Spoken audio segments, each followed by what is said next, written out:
L'équipe de badminton maximum de l'école Saint-Maxime à Mont-Louis s'est encore une fois démarquée lors de son tout dernier tournoi qui a eu lieu à Carleton à la fin janvier. Les membres de l'équipe maximum se sont mesurés à plusieurs autres membres d'équipe provenant de différentes écoles de la région. L'équipe de l'école Saint-Maxime est revenue de Carleton avec 3 médailles d'or, 1 médaille d'argent et 2 médailles de bronze, ainsi que 3 participations au quart de finale et 1 participation au 8e de finale. Dans la catégorie Benjamin, Félix Lefebvre a remporté l'or en simple, Félix Lefebvre et Tommy Goupil ont remporté l'or en double, Maïs Soucy et Alex Lefebvre ont remporté l'or en mix. De leur côté, Médéric Isabelle et Sabrina Cyr ont atteint la quart de finale en mix. Sarah Maude Lemieux et Arthur Boucher ont également atteint le quart de finale en mix. Dans la catégorie cadet, Rosalie Cyr et Jérémy Deschênes ont remporté le bronze en mix. Dans la catégorie juvénile, William Mercier-Campion et Adam Soucy ont remporté l'argent en double. Emma Lemieux et Ève-Marie Côté ont remporté le bronze en double. Ève-Marie Côté et Adam Soucy ont atteint le quart de finale en mix. Dans la catégorie Pee-Wee, Maïs Soucy a atteint la quart de finale en simple.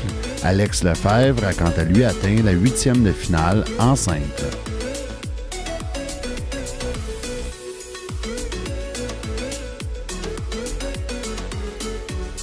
La question de la sécurité routière dans les différents secteurs de la municipalité de Saint-Maxime-du-Mont-Louis a soulevé de nombreuses réactions au cours des derniers mois. Plusieurs résidents ont exprimé aux élus municipaux leurs inquiétudes face à la vitesse excessive de plusieurs véhicules qui circulent au cœur des 3 villages de la municipalité. Les membres du Conseil de ville ont entrepris plusieurs démarches auprès du ministère des Transports et de la Sûreté du Québec afin de trouver des solutions qui permettraient de sensibiliser les automobilistes. Le défi pour les membres du Conseil était de trouver une solution qui ne produirait pas une pollution visuelle par une multiplication de panneaux de circulation et qui respecterait les normes strictes en matière d'affichage du ministère des Transports. Lors de la séance régulière du Conseil de ville qui s'est tenue hier, les membres du Conseil ont adopté à l'unanimité une résolution demandant au ministère des Transports d'autoriser l'installation de balises au centre de la route 132. L'installation de balises de vitesse est un moyen simple, efficace et peu coûteux pour réduire la vitesse des véhicules. Cette solution est utilisée par de nombreuses municipalités au Québec. Les balises ont pour effet de donner une impression de rétrécissement de la rue et par conséquent de modifier le comportement des automobilistes. Une nouvelle perception de l'espace amène les automobilistes à ralentir. En cas d'impact par un véhicule, la balise plie sous le choc pour ensuite reprendre sa position initiale. Elle est conçue pour résister à tout impact, même lorsqu'elle est frappée à plus de 80 km/h par des véhicules. La base en caoutchouc permet à la balise de résister au poids des véhicules lourds, même lorsqu'elle est directement frappée par une roue. Si la municipalité obtient l'autorisation du ministère des Transports, elle prévoit installer les balises dès la prochaine saison estivale.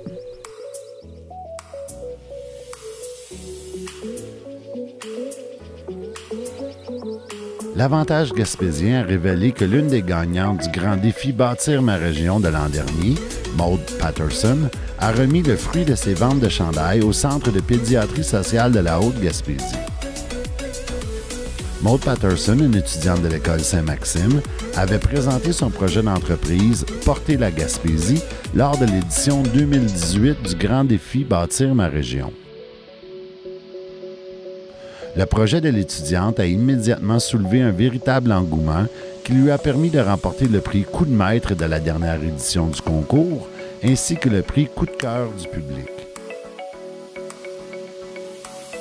L'entreprise de l'étudiante proposait des chandails sur lesquels il était possible de lire le slogan « La Gaspésie n'est pas à vendre ».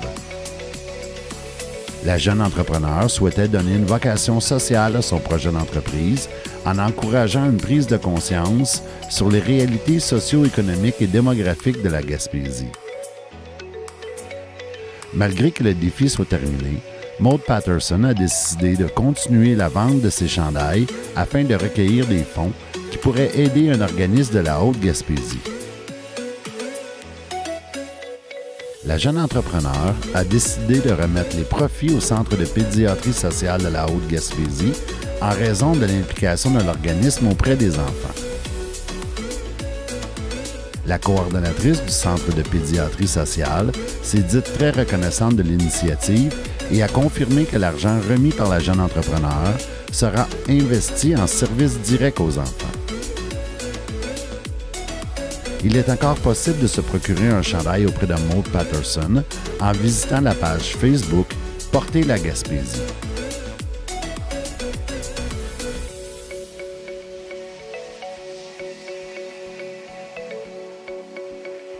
Selon l'information publiée par le Journal de Québec, la Gaspésie aurait fracassé un record de neige au cours du mois de janvier dernier.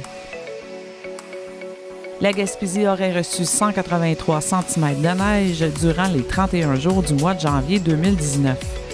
C'est 103 cm au-dessus de la normale des précipitations pour cette période. Ce nouveau record dépasse toutes les statistiques enregistrées par Environnement Canada depuis 1968. Au cours du mois de janvier, la Gaspésie a été touchée par 2 grosses tempêtes qui ont laissé plus de 50 cm chaque fois.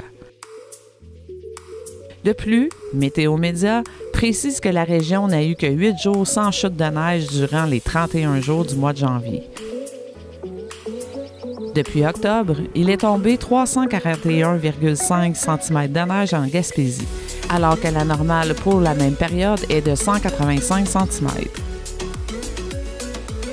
Un record de 2000 avait été égalé en octobre avec 37 cm de neige comparativement à la normale de 4 cm.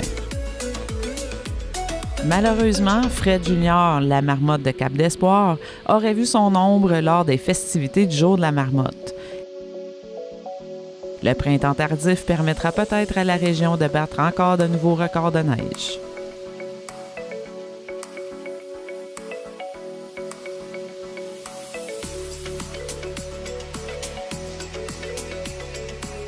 La députée de Gaspé, Mégane Perry-Melançon, a fait sa rentrée parlementaire avec une nouvelle fonction au sein du caucus du Parti québécois.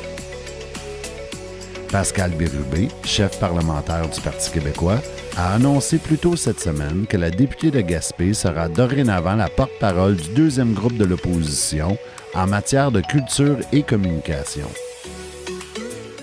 Cette nouvelle responsabilité vient s'ajouter aux fonctions de porte-parole en matière de jeunesse, en matière de sport, de loisirs et de saines habitudes de vie, ainsi que porte-parole en matière de tourisme. La députée de Gaspé n'a pas manqué de remercier Pascal Bérubé et les membres du caucus du parti pour ce geste de confiance. Mégane Perry-Melançon s'est dite fière d'avoir l'opportunité de défendre ces nouveaux dossiers qui lui tiennent particulièrement à cœur. Sur sa page Facebook, la députée souligne qu'elle entame la nouvelle session parlementaire avec beaucoup d'énergie et de fébrilité, en ayant toujours à l'esprit des intérêts des Québécoises et des Québécois.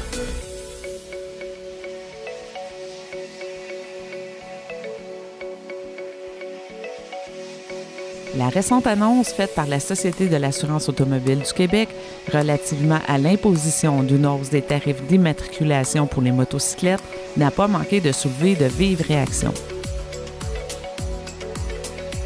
Une pétition a d'ailleurs été lancée par un citoyen de la ville de Saguenay afin de demander au ministre des Transports du Québec, François Bonnardel, d'annuler cette hausse de tarifs.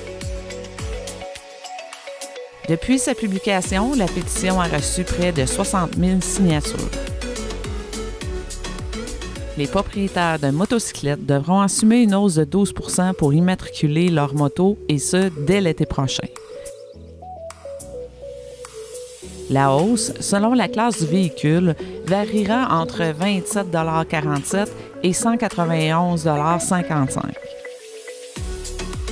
$. Les coûts annuels d'immatriculation pour une motocyclette de 401 cc et plus seraient donc de 660,46 $. La SAAQ justifie la hausse des contributions d'assurance en raison de la détérioration du bilan routier observé dans toutes les classes de motocyclettes. Selon le bilan routier de la SAAQ, 49 motocyclistes seraient décédés sur les routes du Québec en 2017. Il est possible de signer la pétition sur le site internet www.change.org.